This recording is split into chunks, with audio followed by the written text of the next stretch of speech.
ഓം ശാന്തി. ഭഗവാൻ പറയുന്നു, ഞാൻ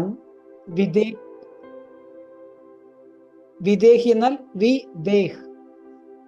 ദേഹത്തിൽ നിന്നും വേറിട്ടിരിക്കുന്നു. ഭഗവാൻ പറയുന്നു, ഇപ്പോൾ ഈ സൃഷ്ടി നാടകത്തിന്റെ ഡ്രാമയുടെ പ്ലാൻ അനുസരിച്ച് കുട്ടികളായ നിങ്ങൾ എല്ലാവരും പഠിച്ചുകൊണ്ടിരിക്കുകയാണ്.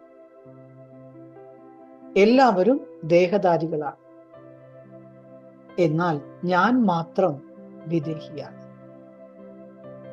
ഈ കാര്യങ്ങളെല്ലാം സ്വയം ഭഗവാൻ വന്നിട്ട് ദേഹധാരികളായിരിക്കുന്ന ആത്മാക്കളായ തൻ്റെ കുഞ്ഞുങ്ങളോട്, തൻ്റെ മക്കൾക്ക് പറഞ്ഞു തരികയാണ്.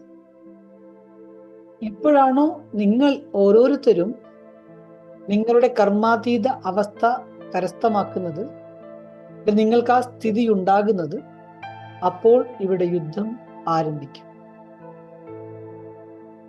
എന്തൊക്കെ അവസ്ഥകളാണ് ഇപ്പോൾ നടന്നുകൊണ്ടിരിക്കുന്നത്?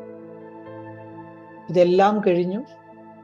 എന്തിനു വേണ്ടിയാണോ ഭഗവാൻ ഭൂമിയിൽ അവതരിച്ചത്, ആ അവതരണ ഉദ്ദേശം എല്ലാം പൂർത്തീകരിച്ച് കഴിയുമ്പോൾ ഭഗവാൻ വീണ്ടും തൻ്റെ ധാമമാകുന്ന പരംധാമത്തിലേക്ക് തിരിച്ചു പോകും.